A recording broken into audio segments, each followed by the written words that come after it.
so we've been talking about community here, and I'm seeing what Yah is doing as a whole in the community, how he's doing things to make things right so that we can be a mended together community.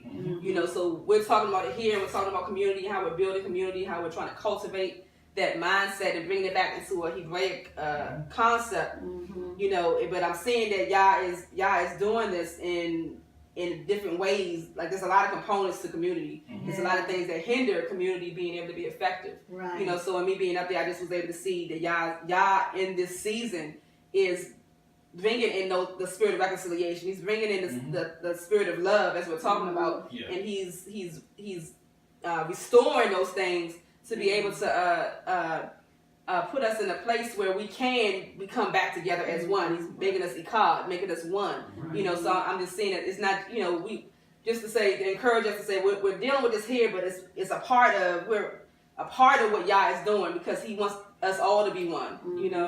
So as he's reconciling us as individuals, we dealt with soul wounds, we dealt with our own selves being made whole. Now we're dealing with family, dealing with community, and as each individual group being made whole and connected.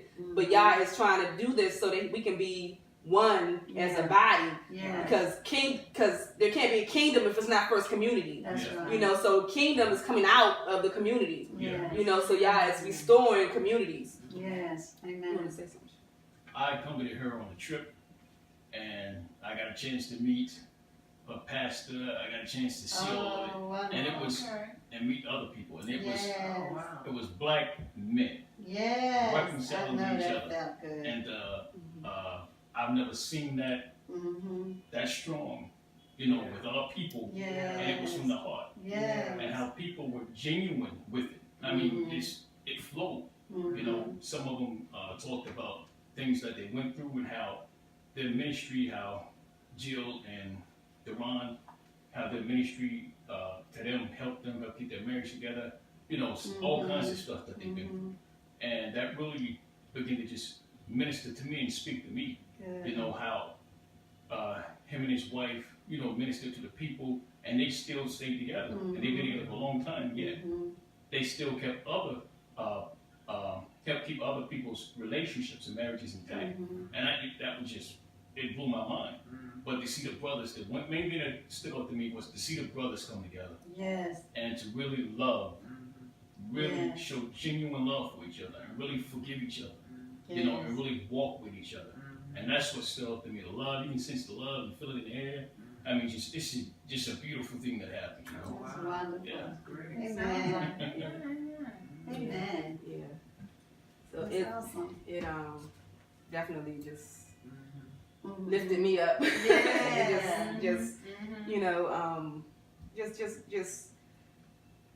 Even it just made my world feel even bigger. You don't realize how significant relationships are. You know what I mean? Like they're significant, and when we close ourselves off from them, it closes us off. It's a part of us that's not fully functioning. You know what I mean? So, but when we open ourselves back up and are able to allow Yah to flow, just like you think about a pipe. If a pipe is blocked up, the water can't flow. You know what I mean? So when all these things that are hindering our relationships, it's like a clogged up pipe, and the spirit can't flow freely the way that he wants to be able to flow freely. So in order to, as we're moving into becoming, coming deeper into realizing being carriers of his glory and being carriers, in order to see a demonstration of his power, we have to be walking in it. So the demonstration of his power comes out of us. It's not like, we're used to, it's going to be a wave of something. The wave of glory is going to come in and we're going to fall out. It's like, oh, that was great. It was Yah. But that's not what he's waiting for. That's when it says the creation is groaning out, waiting for the sons of Yah to be revealed. It's going to be revealed in situations like this, in reconciliation. That's when the enemy is defeated. Yes. Yes. That's when the enemy can't. That's when the enemy ain't concerned about if a wave coming here, we all fall out. That's right. We ain't done no damage to his kingdom. You know what I'm Right. saying? But when I can forgive somebody that's wronged me, Mhm. then that's damaging the kingdom. That's Yeah. restoration. That's restoring Yeah. the kingdom Right. of Yah, Right. and it's blocking the flow of the enemy and what he's trying to do to destroy us. Right. So that's what Yah wants to see. He wants to see us bring it up out of us. The glory to be revealed That's in right. us, Yeah. in us individually and as a group. He wants to see his glory revealed. Mhm.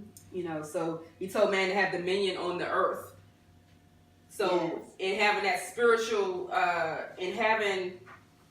being connected spiritually through Yahushua and through the Spirit, we have that access to the spiritual realm and to that power and to that authority. Mhm. So we use that not to stay in that realm, but to bring it into this realm and have dominion on the earth, Yeah. so that we're functioning in dominion. When Yah, he thought in his mind about man. He had a plan. He said, "I want to create man," and that plan existed in the heavenly realm.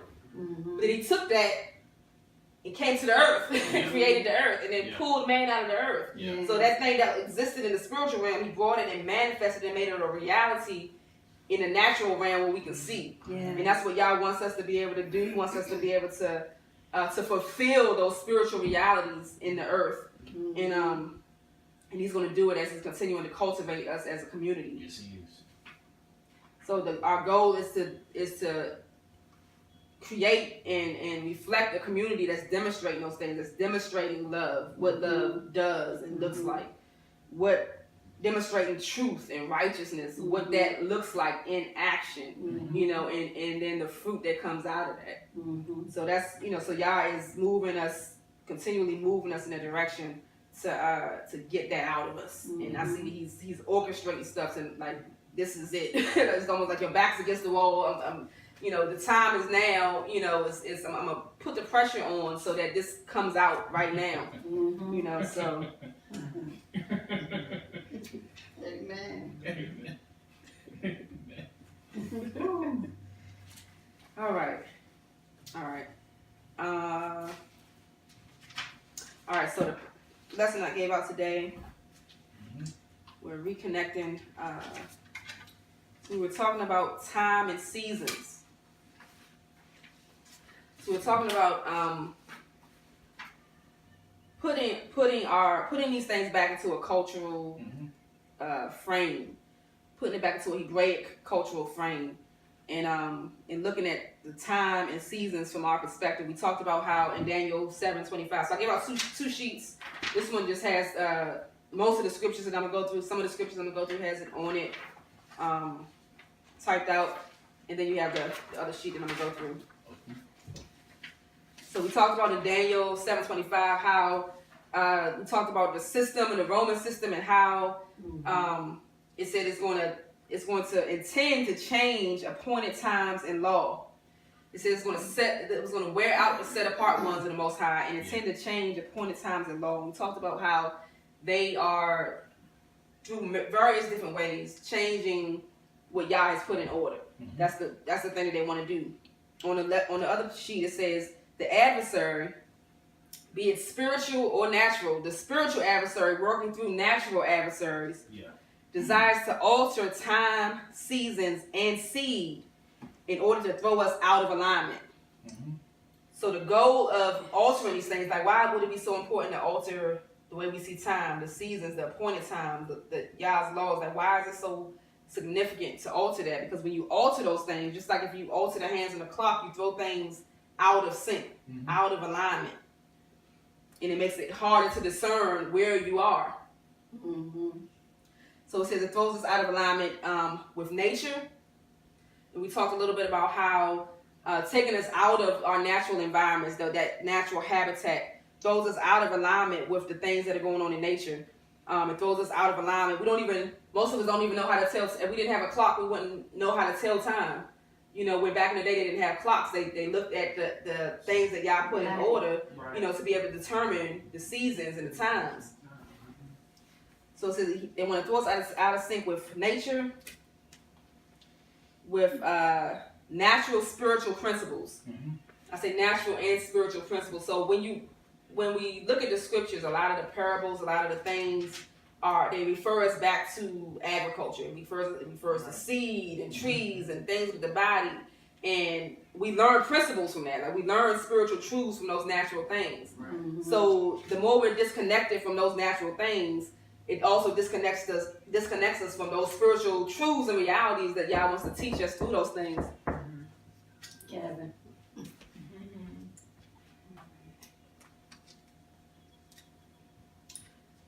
All right, so we're talking about so we're on this sheet right here. I'm just reading the first little paragraph on there. All right, so the adversary desires to change and alter time, seasons, laws, and throw everything out of sync, so that we're not seeing things in a way that benefits us. So we're not seeing the spiritual principles that Yah wants to pull out of things. We're not seeing, we were talking about how when you look at nature, it teaches us lessons. It's things that we can see. When we're looking at nature, we talk about the trees here all the time, and so many revelations we get just from looking at a tree and talking about seed and things growing and taking root. And Yah uses that all throughout the scriptures to talk about, to teach us things. And the more we become disconnected from those things, the harder it is to perceive spiritual realities. It's harder to discern. That's what the goal was, to get us to not be able to discern. Then they give us a whole another way of thinking, and we start going on that track. And then we're out of alignment. That's good. And then also he changed our appointed times, the Moedim, the set apart times and the feasts that we keep as a people. They took that away and then gave us all of their holidays and things that we keep now to get us on that track. So all these things are to keep us. We were talking about community, and all the things that are out of alignment is keeping us from community. I do this circle here. A community, if you look at community as being a circle, and if you look at this like the top of a brim of a cup is a circle, but it's a line also. It's like it's a straight line. You know what I mean? It's a line. It's in alignment. So it's I can't draw it that way, but that's what I mean when I'm drawing a circle. It's a straight line going across, but it's a circle. Yes. And it stuck out to me when you talked about on Shabbat about we talked about not being, one of the scriptures talked about not being puffed up. And a lot of things that we go through as a people, if you look at something that's puffed up, it's above the line. It raises itself. It said not to see yourself more highly than anyone else. So everything wants to get us, first of all, out of alignment, and then those inner things. If you're puffed up, you're not part of the community. You're raising yourself up above the community. You're seeing yourself higher. And then the enemy wants us to operate in our flesh, which takes us lower. We're below. We're not operating because we're flowing in our flesh and we're not flowing in the spirit. So all these things are trying to interrupt the flow of community, so that we can be in alignment and in sync with the things of Yah. We know what a car does when it's out of alignment. It's the wheels. If the one tire is inflated and one's deflated and all four tires are different in there, the car is like, it's not a smooth drive. And pretty soon something's going to break down. So that's why the enemy does all these things to get us out of alignment in so many things that we don't even, it's just chaos. We're thinking crazy, we're acting crazy, we're out of alignment with Yah. So on the paper says he wants to get us out of alignment with nature, with the natural spiritual principles, with each other. He wants us out of alignment, and with Yah's laws, and with Yah. So the overall goal is to get us out of sync with Yah and what he's doing. So it says these cycles that Yah initiated naturally flow into and follow each other. And we're going to see that as we talk about the things coming up here. These cycles that Yah initiated naturally flow into and follow each other. So let's look at Genesis chapter 1. It's on the other sheet of paper. You can go to your scriptures. It's also on the paper.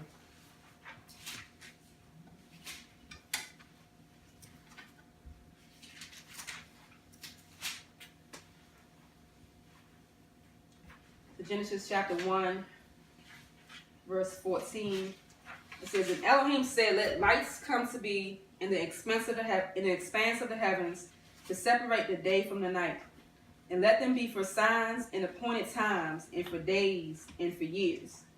And let there be Let them be for lights in the expanse of the heavens to give light on the earth. And it came to be so. And Elohim made 2 great lights, the greater light to rule the day, and the lesser light to rule the night, and the stars. And Elohim set them in the expanse of the heavens to give light on the earth, and to rule over the day and over the night, and to separate the light from the darkness. And Elohim saw that it was good. So it says he separated the day from the night. He put 2 signs, 2 great lights in the heavens, which was the sun and the moon. He put those in the heavens to be able to separate light and day. Yeah. And he made it said for signs and appointed times, for days and for years. So he put these there so that we can be able to discern the days, discern the years. This is how we know when a year's starting, when a day's starting, for signs and appointed times. So he put these things there for signs and appointed times. And when he's saying that, he's saying appointed times is the word moedim, which is the word that talks about our feast days. So when we keep in Passover and Feast of Tabernacles, all the different feast days that we keep, that Yah laid out in His Word.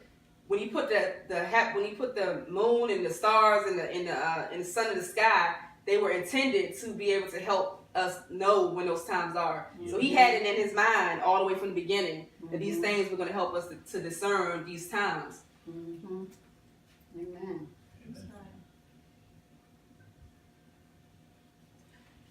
The next verse is Psalms 104:19. And it's on your paper also. It's a short verse. It just says, He made the moon for appointed times, and the sun knows it's going down. He made the moon for appointed times. It's just confirming that what we just read in Genesis. And then it says the sun knows it's going down. And we'll come back to that in a minute. And then we'll read the next verse. Genesis 8:22. It says, as long as the earth endures, seed time and harvest, cold and heat, summer and winter, and day and night shall not cease. As long as the earth endures, seed time and harvest, cold and heat, summer and winter, and day and night shall not cease. So this was Yah speaking to Noah after the flood. So after the flood happened, and that was a kind of a interruption in the natural flow of things. And Yah was confirming to him, things that He was never going to destroy the earth by flood again. Yeah. And that He's also confirming to him that as long as the earth endures, there's always going to be seed time and harvest. There's always going to be cold and heat, summer and winter, and day and night is not going to cease. So He's saying, so these cycles that Yah put in order, He's saying that this is going to continue as long as the earth is here. You can be sure of this. You can be confident. This is going to continue to go on. This process is going to continue to go on. So on the paper it says, these cycles that Yah initiated naturally flow into and follow each other. And they reflect process. So this is important. Yah gives us natural things to teach us. He gives us natural things, and then he calls us things that are not going to cease to teach us things, because a lot of things in the earth are inconsistent. Things change, but He put these consistent things there to show us, to teach us something. As we're going through, just like Yah doesn't change, He put these things that's not going to change there so that we can learn from it and see it. And it's a sense of stability that it puts there. So it says these cycles that Yah initiated naturally flow into and follow each other. And we're going to see it as we go through the lesson tonight. And they reflect process, consistency, continuity. It's something that continues. We're going to see each one of these things represent cycles. They represent order, harmony, and obedience and submission. So these things are obedient and submitted to the Most High Yah. The sun, it said, when we read the verse, it said the sun knows it's going down. The sun is obedient. The moon is obedient. So it's these things that Yah put in place that's always going to continue to be obedient and submitted to the way that the Most High has caused it to be. And we're getting our order from those things, and we're learning from those things. So most of this tonight is going to be coming from what we just read in Genesis 8:22. It talks about seed time and harvest, cold and heat, summer and winter, and day and night shall not cease. And I'm starting at kind of the end of the verse. We're going to work our way back to the beginning of the verse. So I want to start with day and night. So on the paper, it has day and night, and it has a picture there. And if you look at the picture, it kind of shows you a cycle. You know, we all know this cycle. We know that in the morning, you know, the sun rises. We have the dawn, so it's dark outside, and then all of a sudden, the sun comes up, and it's less and less dark.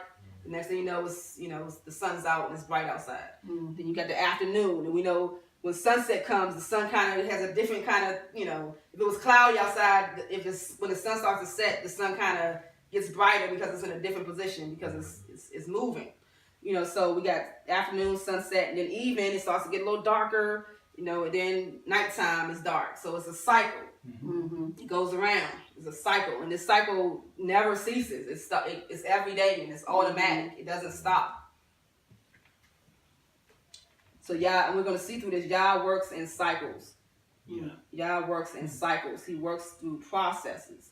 He doesn't do things just like, boom, there it is. You know, he puts stuff into even if he speaks it, he puts it through a process. Yeah. You know, just like our salvation, like the set apart times. In the beginning, he set salvation in the elements. Mm-hmm. He set this when he put the before we started keeping the feast days. He already had a plan of how to know it by the star and by the moon and by the sun being set there. Mm-hmm. How to keep it, and in that he already had the plan of salvation before we even fell. Mm-hmm. So when he made the earth, he already had the plan of salvation already worked out ahead of time. So he's teaching us patience. He's teaching us cycles and processes and patience. Like he's been patient in laying out this salvation for, it's going to be, you know, going 6,000 years. You know, he's been slowly laying out this process, you know. So it teaches us to be patient with what God is doing, and allow ourselves to go through processes when we go through our life. So it says day and night. It says day is time to work. Yeah. So in John 9:4, Yahusha is talking, and he says that work while it is day, because the night comes where no man can work. So he's talking about, he's using a natural reality to reflect something in the spirit. Yeah. So he's saying, you know, basically when it's daytime, that's the time we work. The lights out, it's sunny outside. You know, that's the time that you work. You know, but when the night comes, you can't work in the nighttime. It's dark.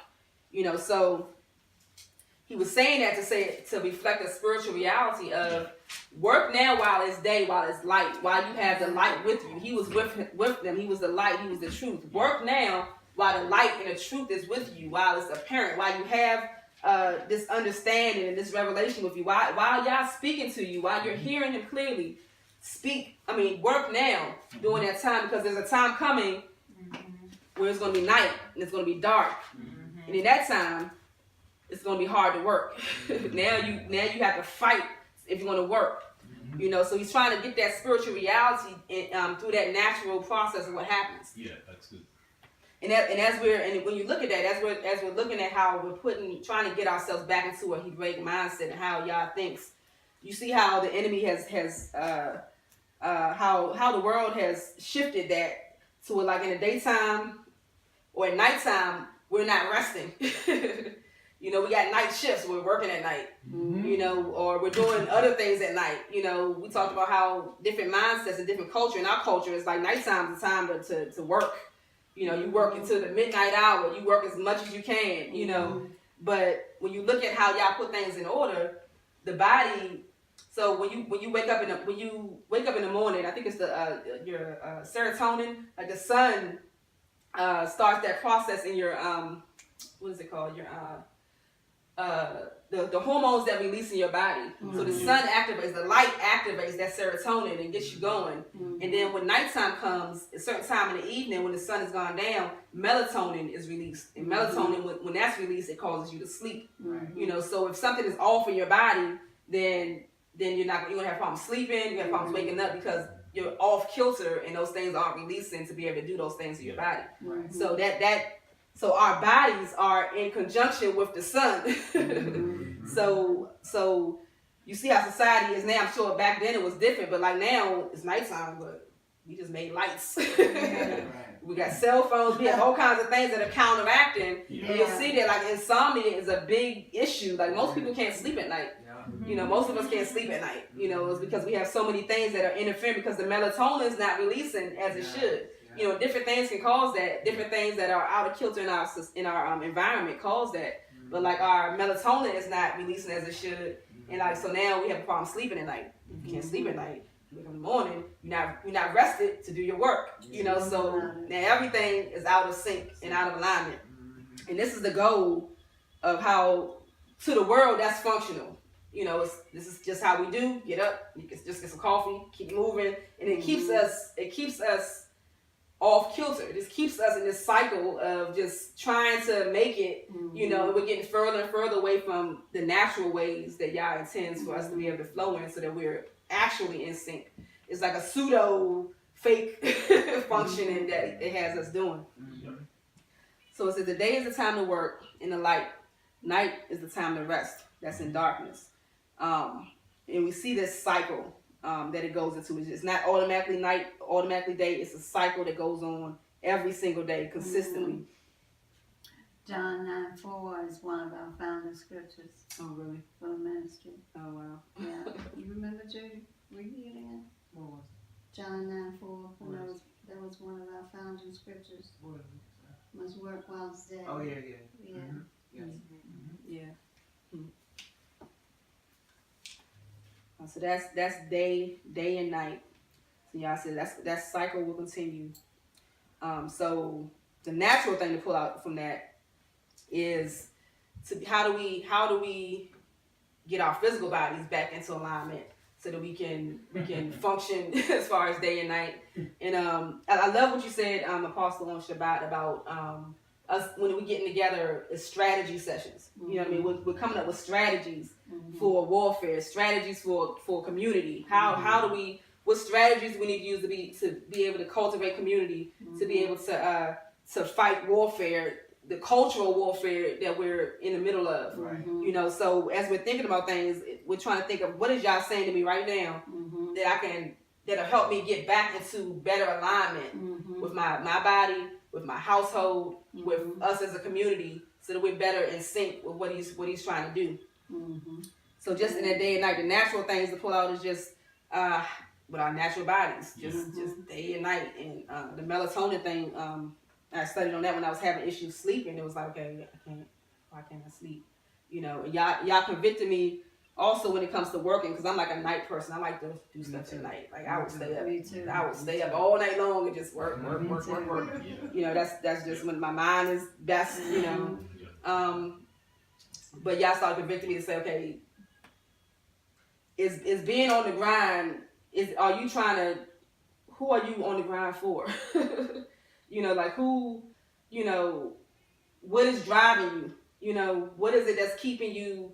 You know, like I'm telling you to rest, but you just gotta go. You just gotta go. You just gotta move. You just gotta do it. Right. You know, you gotta do it. And not that we shouldn't be productive, not that we shouldn't do the things that we need to do, but y'all's like, how do you get into better alignment? How do you align yourself so that you're taking care of your body, and that you're doing things that are in order? You know. Right. So you know, for me, I looked at myself and how do I like rest? Like he says, what's the scripture? He says he gives his beloved rest. Yes. So, you know, just physically trying to move into alignment with that. Day is the time to work. Night is the time to rest. So we're gonna come back to the cycle part of that in a minute. But I want to look at the next one. It says the seasons. In the scripture Genesis 8:22, it referred to the seasons. It said cold and heat in summer and winter. Cold and heat in summer and winter. So it didn't talk about the 4 seasons as we talk about, you know, winter, spring, summer, and fall. It just referred to summer and heat, summer and winter. And of course, summer represents heat and winter represents cold. But we see on the paper here, it shows the cycle. Like cold and cold and heat don't just go, you don't go from one extreme to another, even though sometimes we seem to do. The way the weather is these days, we kind of jump sometimes, but there's a process of going from one season to the next. There's a process. So, you know, you have wintertime, and then wintertime starts to give way to the springtime, you know, and the trees start to bloom, the atmosphere changes, and then it gets hotter, and then after, you know, you have rain that comes, and then you move into the summer, and it's you're in the thick of the heat, then, you know, then summer starts to give way to the autumn, and then the temperature changes, so the leaves start to brown and fall off, and then it gets to a certain level of coldness where the trees are bare, it's cold, the winter, the snow comes, you know, and during these seasons, you'll see that the animals do different things too. You know, the birds will start to migrate, you know, to different places, so the animals respond to what's going on in the elements, in the seasons changing. And we respond to the seasons changing. You got hats, you know what I'm saying? It's cold.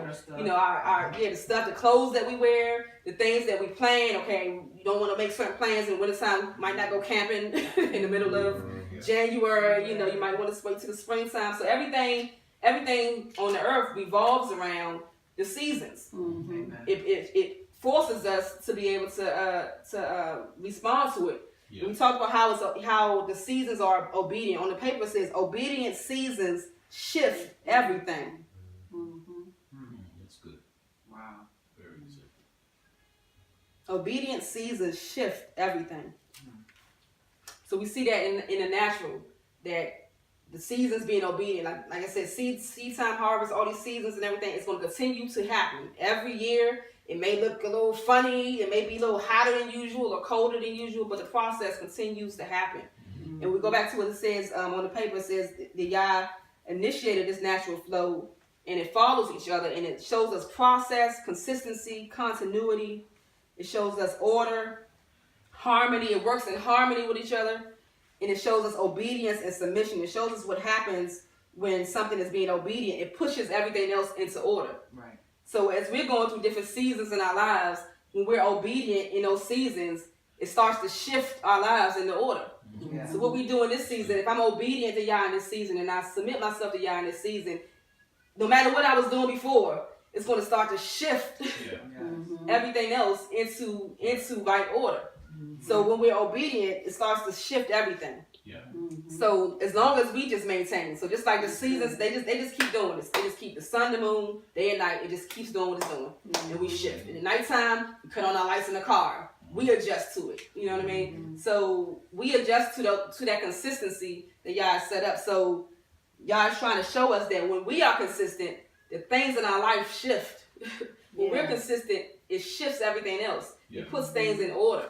As long as we're consistent. A lot of times we give up too quick. We stop too quickly. That's right. You know, but when we're obedient, an obedient season will shift everything else. Amen. Oh, thank you. Let's go to Ecclesiastes 3. And it's on the paper also.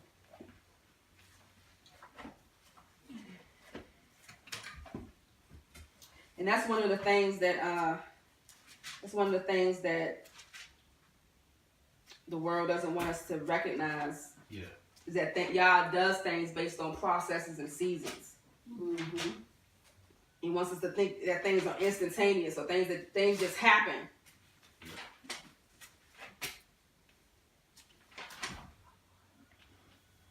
Let's see. Ecclesiastes 3 verse 1. It says, "For every matter there is an appointed time, even a time for every pursuit under the heavens. A time to be born and a time to die. A time to plant and a time to uproot. A time to kill, a time to heal. A time to break down and a time to build up. A time to weep and a time to laugh. A time to mourn and a time to dance. A time to throw away stones and a time to gather stones. A time to embrace and a time to refrain from embracing. A time to seek and a time to lose. A time to keep and a time to throw away. A time to tear and a time to sow. A time to be silent and a time to speak. A time to love and a time to hate. A time for battle and a time for peace." He said, this is Solomon speaking. He says, for every matter, there is an appointed time. So there's a time for everything. So when we understand that there's a time and a season for everything, we can accept it. We can embrace that it's going to be seasons of life, that things are going to change. Everything's not going to be one way all the time. Yeah. You know, we can look at this and say, some of these things in this list and name, it doesn't sound good. How can it be a time to kill? Time to kill and a time to heal. But there's a time. Yeah. There's a time for everything. War. There's a time to build up, but there's a time to break down. That's right. So for everything that's good in our lives, there's a time for the opposite. Yes. You know, there's a time for everything. And as we learn to embrace that, it makes us more flexible. It makes us more able to accept when those things come. Yeah. You know, just like how we accept the seasons, we know, okay, wintertime's going to come. I like it when I prefer it to be warm, you know, but wintertime's going to come, so I'm going to buy some boots and a winter coat, you know, and prepare for it, you know, so that I'm ready when it comes. Right. You know, so what we have to learn to do is to prepare for seasons in our life, you know, and understand that they're going to come. Amen. Death is going to come. Amen. It's like life comes. Mm-hmm. As long as life goes on, people are going to keep having babies and people are going to keep dying. It's going to happen, you know. And those are seasons that could be difficult to prepare for, you know. But Yah wants us to understand all things and be prepared for all things. Yeah. The world wants us to be distracted and to think in a way that will the world wants us to think in a way that will cause us to be broken when things happen, when things change. There's a time where you may be wealthy, and there's a time that there may be not much at all. Yeah. You know, but we have to adjust to, it's like in the world right now, you know, people who had much money and income coming in, all of a sudden now they don't have it. You know what I mean? And some people, because they've been through that season before of lack, it's no big deal. Right. You pull out the peanut butter and jelly sandwiches. You keep wearing the clothes you've been wearing. You know what I mean? You adjust to it because you're used to that season. But people who haven't been through that season, it's kind of like they ready to jump off a roof. You know, because you don't understand that things happen in seasons. Yeah. Because the world teaches us. The world teaches us two ways of thinking. The world teaches us this what you call it, linear thinking. Mm-hmm. You're just thinking in a straight line. You're just thinking, you know, it'll be 10, it'll be 20, it'll be 30 for years. You're just thinking about time in Yah, everything's in a cycle. It's in a circle. It comes back around again with Yah. Everything is a cycle. Yeah. But in our thinking, everything goes one way. It's like, okay, you do this, then get married, then do this, and go to school. It's like it's a ladder. We thinking it's, you know, climbing the ladder type of mindset. Mm-hmm. You know, we're climbing the ladder, we're going higher and higher and higher and higher. So when something happens, and one of these rungs of the ladder gets missed and we fall, we're broken. Because we're trying to climb. We're trying to climb into the top. And it's this thing of, you know, there's no going back. You just keep going higher and higher and higher. Or you keep going more and more forward.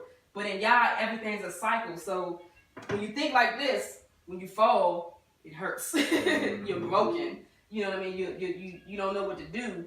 You know, when you're thinking like this and something happens, you're lost because you're like, what do I do now? Mm-hmm. You know, but when you think in the cycle, you understand and realize this is a season and there'll be another season. When we say joy comes in the morning, you know, that's a cycle. We know that it's going to be a day, it's going to be a night. Mm-hmm. Joy is going to come in the morning. Weeping may endure for a night, but joy may come in the morning. That's that day-night cycle. Mm-hmm. You know, so when we're thinking in cycles, we understand we can endure the season. We can endure the cold or the heat because we know that it's only temporary. You know, and that benefits us to be able to endure, because we have to. The scripture says, endure to the end. Yeah. You know, and this is the type of mindset that we have to embrace to be able to endure. Yeah, in my script, and it's a verb. The 23rd Psalm says, "He leads me in cycles of righteousness." Oh wow! You know, and I thought about that when we were talking cycles. That's good. What verse is that? 23rd Psalm. Yeah. Where it says He leads me in the path of righteousness. Yeah. He leads me in cycles. Yeah. Amen. Cycles of righteousness. That's good. In this particular script. That's good. He leads me in cycles of righteousness. Yeah, that's really good. Because that's what He does. You know what I mean? And Yah is okay with it. Like He's with us in the journey. You know what I mean? Like you're not a failure when you go through these cycles. You know, in this type of mindset, you're a failure. You know, you got to start all over. You back at the bottom, and you know you got to climb your way back up. And you know, you should be. You're this age. You should be there by now. You're this age. You should have done that by now. You know, and it puts you in this failure mindset where you don't even want to keep going. You don't even want to try. Yeah. But in Yah, it's like it's a cycle. It's going to keep going around, and it's okay. You know, this. It's a cycle. You know, He's with you on the journey. And cycles are going to continue. Let's go to look at Proverbs 6. And that one, I think that was on the paper.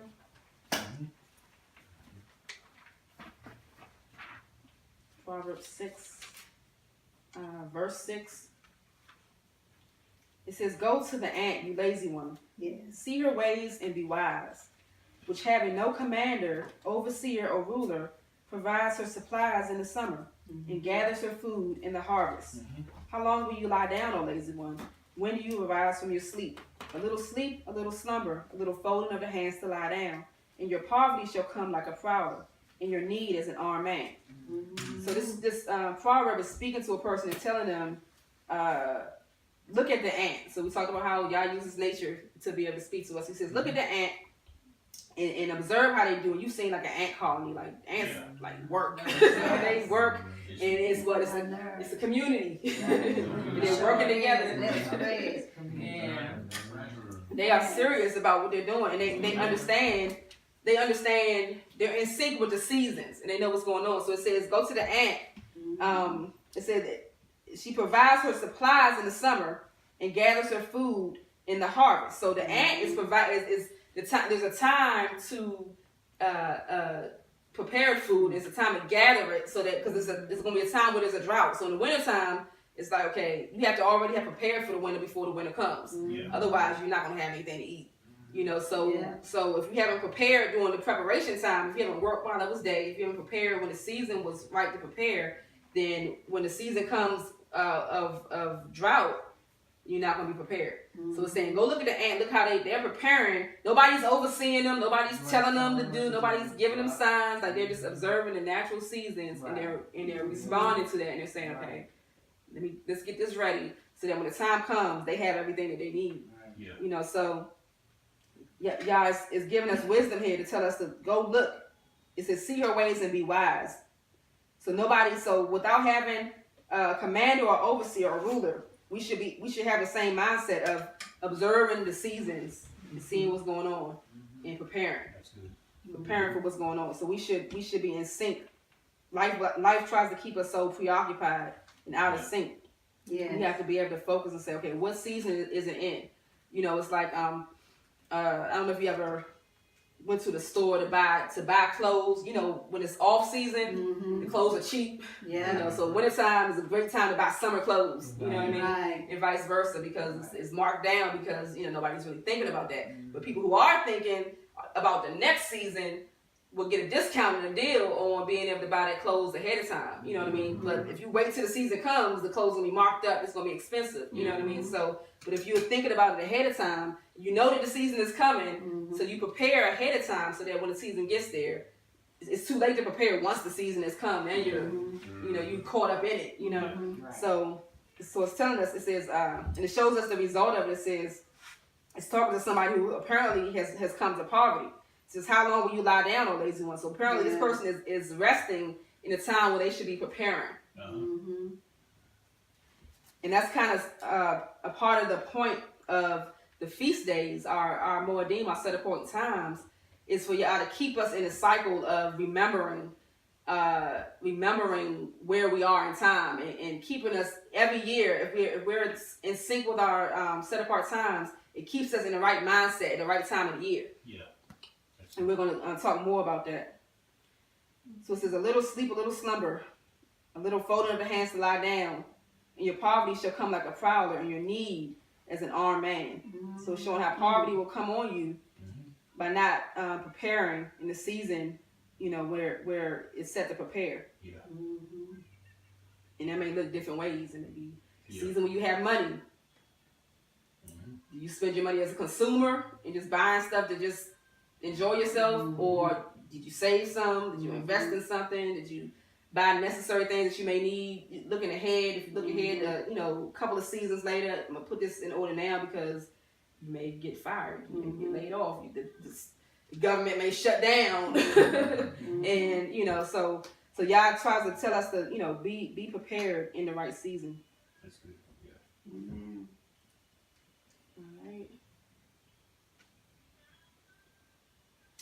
All right, it's day and night seasons, and seed time and harvest. So it says, as long as the earth endures seed time and harvest, is not going to cease. And on the paper it has, you see this process of the seeds. You take the seed, you plant it in the ground, and the seed opens up or dies. It transforms in the soil, starts to grow roots. And it's a long process. If you look at a seed, if you're growing a tree, an apple tree, there's a long way between a seed and an apple. There's a long way from a seed and an apple, you know what I mean? But everything that's necessary, we talked about the seed, everything that's necessary to get to that apple is in the seed, and then when you get to the apple, there's more seed in it to continue the process. But it's a long process. Seed time and harvest is a long process before you're harvesting those apples. Right. And that's something that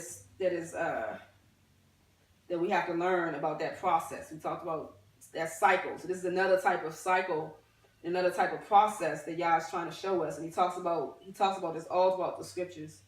Let's look at Genesis. It's on the paper, Genesis chapter 1. 28. 28. And it says, and Elohim blessed them. He's talking about Adam and Hawa. It says, and Elohim blessed them, and Elohim said to them, be fruitful and increase, and fill the earth and subdue it. Rule over the fish of the sea, and over the birds of the heavens, and over all creeping creatures on the earth. So he tells them to be fruitful and increase. This is the first instruction that he gives to man, is to be fruitful and multiply. So he's telling man to engage in this process of seed time and harvest. And he goes on. The next verse it says, and Elohim said, see, I have given you every plant that yields seed, which is on the face of all the earth, and every tree whose fruit yields seed. To you it is for food. So he's teaching Adam this process of seed time and harvest. I've given you plants. The plants have seeds. Every tree that has seeds is good for you for food. And he also gave to the animals the plants to eat. So he's teaching them a couple of things here, but he's telling them to be fruitful and multiply. So whether it comes to having children is a way to be fruitful and multiply. But he's teaching them about the seed. And we know that seed is important, and we know that the world tries to attack seeds. Yes. So look at food. You notice in the fruit they're taking out seeds. Yes. They're trying to take out. You got seedless grapes and seedless watermelon. They're taking out the seeds and doing this genetically modified foods that can't reproduce in a natural way. So now it's the whole creation. That's not what Yah created. It's this man-made type of thing. Why would they go through so much trouble to take away seed? There was a time, especially in our communities, where they were promoting abortions and to destroy the seed. Yes, right. The seed of our people, the seed of man. Yes. In the scriptures, there was times when they were trying to stop a Messiah from rising up, and they destroyed they killed the firstborn sons because that's the seed. So the enemy always wants to stop the seed, because when the seed goes through the process, it brings forth a harvest. So when it matures, there's something that comes from that that's going to bear fruit for the Most High. So the enemy wants to destroy seed in every way. But he told Adam to be fruitful and to increase, to be fruitful and multiply. And on the paper, Galatians chapter 6. Verse 7.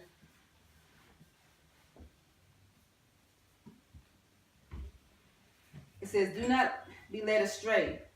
Elohim is not mocked. For whatever a man sows, that he shall also reap.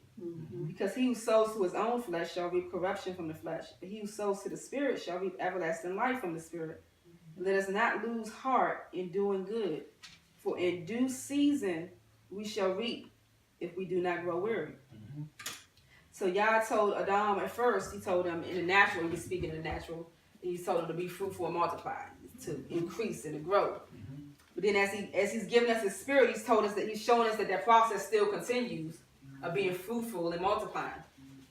First he's showing us whatever man sows, that he's going to reap. Yes. So whether it's in the natural, if you sow an apple seed, you're going to get an apple tree. You're not going to get a pineapple. You're not going to get. Right. If you sow, whatever seed you sow, that's what you're going to get. Right. And whatever seeds you don't sow, if you don't sow seed, you're not going to get anything. Yeah. So looking at our lives and what kind of seeds that we're sowing. I've started recently. Y'all had me start looking at my life and say, okay, each day, what kind of seeds did you sow today? What did you sow today? Yeah. What did you sow today that you can expect a harvest from later on? What kind of and started evaluating my day like that. Because if you're not sowing, it's like sometimes we expect things, but we're not sowing those seeds for it. Like, how do we expect it to happen? It's not going to just happen. So everything is seed time and harvest. So you sow seeds, and then later on you see the results of those seeds. So what words did I speak today into somebody? What relationships did I nourish today? Did I nurture today? That's right. What things that if I'm trying to make money, did I do anything to make money today? If I'm trying to grow in understanding how to communicate better, did I read something today? Did I talk to something? What did I do today? What seeds did I sow to be able to later on get a harvest from this? You know what I mean? So it's seed time and harvest, and y'all's teaching us through this principle how to be fruitful and to increase, how to be fruitful and multiply. And in Galatians, it talks about in the spirit that if you sow to your flesh, I mean, if you're doing things that sow to your flesh, you're gonna reap from the flesh. The flesh reaps death. You get death from it. So if I'm doing things every day that's planting seeds in that sense that is sowing to my flesh, I'm gonna start to see a harvest. Not right. Some things we see right away, it'll sprout right up. Some things we won't see till way later on, and it's like you'll have moved on, but then later on, it's like. It comes back to bite you. You're like, So, but it's a seed, and sometimes, sometimes y'all will help us, I'll pray, uproot the seeds, bad seeds that I've sown. Yeah. Uproot it. Have mercy and uproot those bad seeds that I've sown. And He will, So, everything is seed time and harvest. But it says, if you sow to the Spirit, you shall reap everlasting life from the Spirit. Then it says, don't lose heart in doing good. Don't lose heart in sowing to the Spirit, because in due season we shall reap if we do not grow weary. Yeah. So we talked about in the last session, we talked about seasons. In due season, it may not be right now, Yes. maybe later on, but in due season, you're going to reap that harvest. Thank you. I was talking about my old pastor earlier, and he used to do plays, and we did plays for free for years, and it cost money to do these productions. That's right. We did it for free and did all kinds of plays and productions for free that impacted the community for years and years and years. And then now recently, when he's dealing with cancer, and he needed financial support for the money for his medications and stuff. Now in this season, all the seeds that he's sowing to people, everybody remembers him, and he's like, oh yeah, of course I'm gonna sow it to you. And in a week's time, he raised $50,000 for his medications. So this is the due season for him. But this is years and years and years later, decades later, you know what I mean? So, but it says, do not grow weary in doing good, because in due season you shall reap. It says, y'all cannot be mocked. A man will reap what he sows. Whether it's good, bad, we will reap what we sow. So it says, don't grow weary in well doing. Yah is watching. Yah is faithful to this process of seed time and harvest. He said, as long as the earth is here, it's going to endure. So he's faithful to these things, whether it's in the natural or in the spirit. He's faithful to his word. And he's faithful to those things.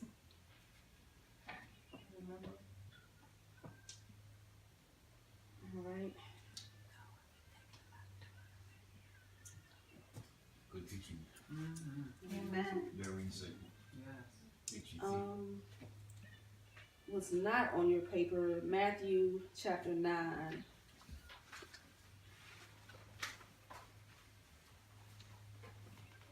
What verse? Matthew 9:37. It's on here. It's on there? 9:37, 38. Okay. Oh, but it's not written on there. It's not written on the paper. Oh, it's not written out. Okay. turn to it real quick. And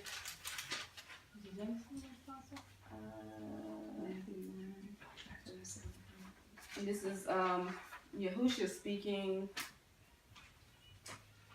And I'll start at verse 35. It says, "And Yahushua went about all the cities and villages, teaching in their congregations and proclaiming the good news of the reign, and healing every disease and every bodily weakness among the people. And having seen the crowds, he was moved with compassion for them, because they were weary and scattered, as sheep having no shepherd. Then he said to his taught ones, the harvest is truly great, but the workers are few. Pray then that the master of the harvest will send out workers to his harvest." So again, he's using this parable, and he's referring to the people who are waiting, the people who Yah has the seeds have been sown, and the people that are coming and are rising up that Yah wants to gather. He refers to them as the harvest. And all throughout here, he refers to, throughout the scriptures, the people are referred to as a harvest. Yeah. And we'll see, as we start talking about the feast days, we'll see that the feast days are in alignment with seed time and harvest. They're in alignment with the time where the harvest is rising up and everything. So they coincide with those times, because Yah's trying to show us it was actual things in the agriculture that were happening during that time that they actually did, and pulling in the harvest and everything. But he was showing us a spiritual principle about this end time now, and how he's working with his people, and how his salvation is going to flow out. Yeah. So this parable, Yahushua's talking about the harvest being plentiful, but the workers being few. And right now he's harvesting, he's gathering his people, he's working on the harvest, and he wants us to be in position to be able to be one of those workers that are able to reach the harvest, that are able to deal with the harvest as it comes. Because we, sometimes we look at the harvest as being the easy part. You know what I mean? Like, the whole thing is a process, right? You got to plant the seed, you got to do the tilling, that's the whole process of just getting it to grow. But then once the harvest comes in, it's not like, ooh, yay, let's eat. You got to gather all that stuff in. Right. And that's like the hardest part is gathering all that in and doing the process of, you got to separate the wheats from the tares. You got to go through this whole process when it comes in, and it still works. So he's saying the harvest is ready. Yah has sowed the seeds, and the harvest has come up, and the harvest is plentiful. But now, who's going to work this harvest? Yes. And as we're talking about building community, as Yah is raising up, like, we're part of this harvest, and Yah's raising up more harvest, and as we're building a community, Yah needs us to be a community that can handle the harvest, that can handle, we also talked about spiritual gifts on Shabbat, and us being in position and being ready and knowing who we are. Yah asked us a while ago in some lessons about who are you? Like, who do you know yourself to be? What do you know that I'm doing in you? And the questions that Apostle passed out today is going to help us in that process of thinking like that. Like, what are you saying to me? What are you saying in this season? What are you doing? So that we can be intentional and purposeful about how we're operating. Because as Yah brings us together, we have to be able to operate in love and operate and be ready, to do what to the harvest. We have to love the harvest. We have to walk in truth. We have to demonstrate righteousness, And that work starts with us. Yes. It starts with us. In Luke 8, it talks about the word being seed. It talks about the seed being sown, the seed being sown on rocky places, and the seed being sown in different environments. But it refers to the seed as being the word. Yeah. So the word is the seed that was sown, and the seed has been being sown all throughout time. So some of it fell in different places, but Yah's looking for that end time harvest to be able to gather that harvest in, because his word doesn't return to him void. So the seeds of his word that have been planted in us and throughout the earth is going to come up, and the harvest is going to come from that. Amen. Yeah. Amen. And let's see, I want Galatians.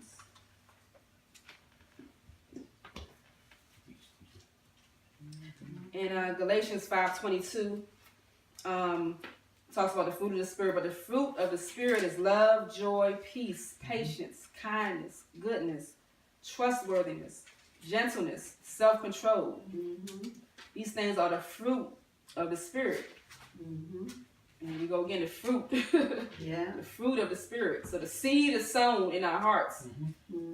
The Spirit was given to us. So the fruit is the result of the Spirit, of that word being worked out in us. So the seed is planted in us. The word is planted in our hearts, in our minds, and we're transformed. And the result of that, as it's being worked out in us, is the fruit of the Spirit being manifested. The result of that is we're able to walk in love. We're able to walk in joy and experience joy. Walk in peace and patience and kindness, self-control. All these things we're able to walk it out and experience it.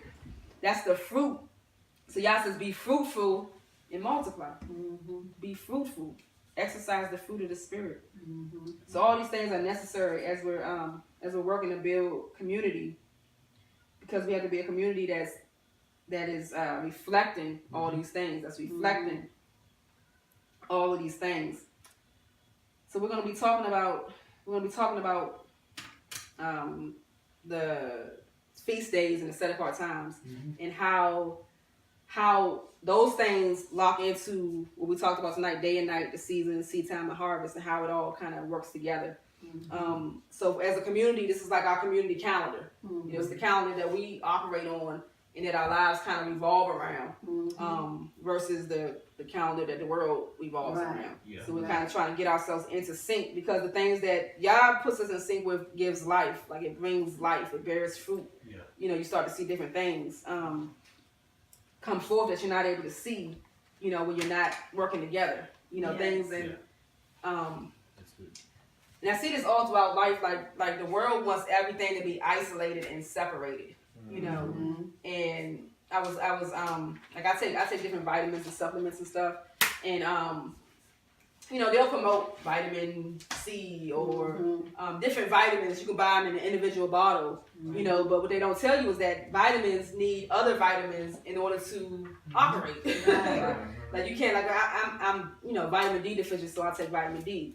But if you research vitamin D, it'll tell you that it needs vitamin K2 in order to synthesize, in order for the vitamin D. And I think vitamin D, you need calcium in order for vitamin D to absorb. So certain things need each other to be able to absorb. So you could just, you could be taking vitamin D all day long, but if you don't have enough calcium, so it all works together. It's synergy.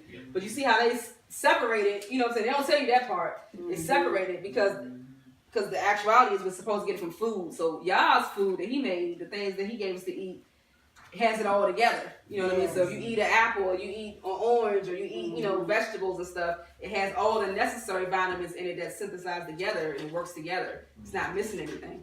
It shows again, like, what Yah gives us is perfect. It works together. And what man does tries to cause things to work together to get a result without having to be united and working together.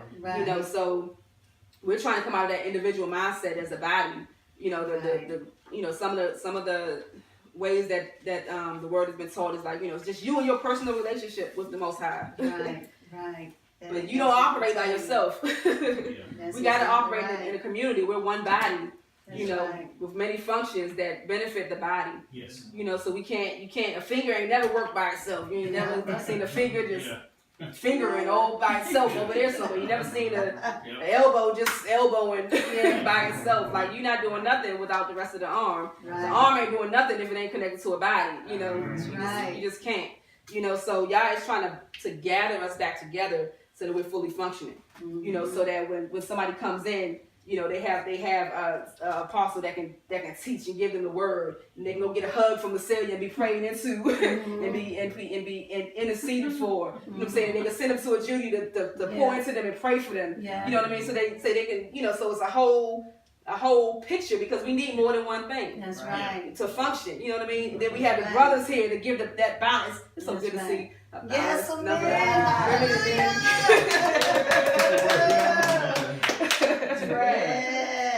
Yes, Yes. So we need every element. You know what I mean? You need elders to give wisdom. You know what I mean? Because they've been somewhere we haven't been. Right. You need the brothers to give a male perspective. You know what I mean? You need youth to be able to give that energy and vitality. You know what I mean? You need every element. You know, you need the women to give a nurturing sense to things. When everything's working together, it's beautiful. It was what Yah calls told, good, functionless. It's working as it should. Nothing's missing. You know, there's shalom, there's wholeness. You know, so that's what Yah wants to bring us to. Amen. That's what He's trying to bring us to. And that's what we're getting into alignment with as He's working with us. Amen. Amen. Amen. Any questions or thoughts or comments before we pray? This is good. Very good. It's just Very exciting. I like, I'm going to meditate on, this is one of the things I'm going to meditate on, even though we know in our lives that we look at what we sow, and we try to sow, we say we're going to try to sow good things during each day, and it's one day at a time. Yeah. But when I looked at the apple tree example that you gave, and I saw from the seed to the apple, and I thought about that long process. Sometimes, like the scripture said in Galatians, we wait a long time to reap what we've sown. Yeah.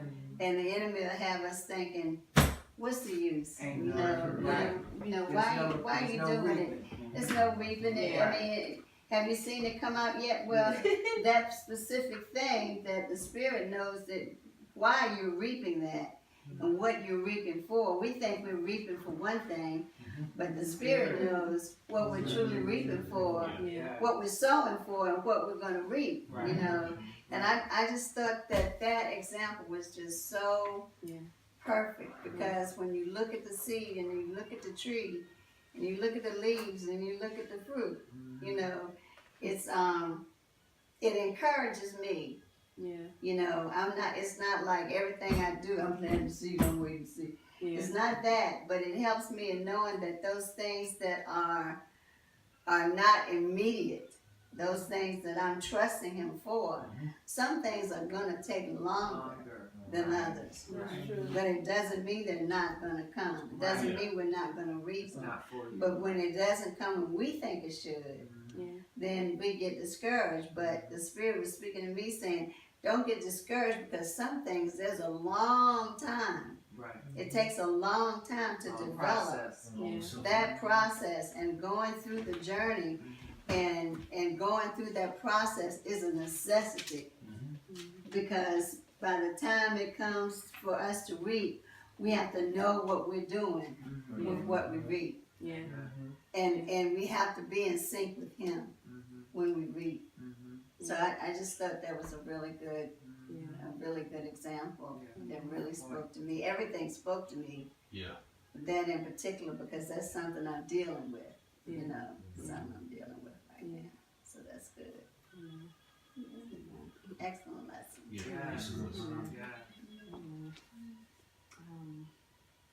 It really encouraged me, just kind of the same thing, just realizing that everything is a process. Yes. You know? And there's a season to it. Yeah. And you just have to really just endure.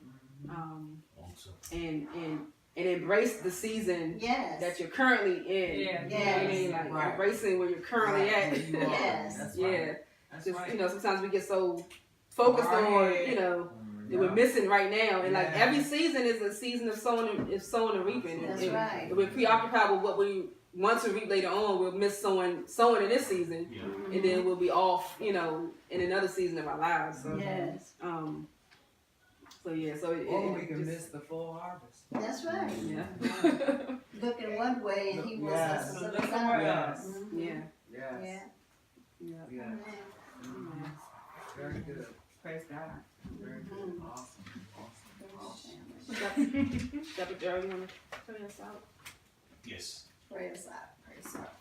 In Yahushua's name, we thank you for these different seasons that we're in. Yes. We thank you, Father. Each of us know, you remind us of where we are in the season of life, or the spiritual life, the change, the transformation, Father, that's happening in our lives, and that's having a profound effect as we come together as a God, as one. Yeah. We thank you for your daughter. We thank you that the words that came forth from out of our mouth watered the seeds that you already planted in us. Yes. Thank you, Father, that your word should not come in void, but it should accomplish what you sent it out to do. Yes. Thank you, Father. You said that your word is the same yesterday, today, forever. It does not change. We transform with your word, and therefore we're fruitful because of your word. Yes. We bless you and we honor you tonight. We thank you that you get us home safely, that the residue and the water that has watered the seed in us, Father, will continue to just trickle and trickle and trickle, and see that thing, the seed, turn into roots turn into a stalk turn into branches and leaves and fruits. That's edible. And not like an apple, like it's beautiful on the inside, but then you have a rotten spot in a worm, which you can't see. We thank you that we're not that type of fruit, but you're cultivating in us, Father, the fruit of the Spirit, exactly the way Yahushua's heart was. We thank you and we honor you today for your word. We thank you that this word goes forth to those who are here tonight.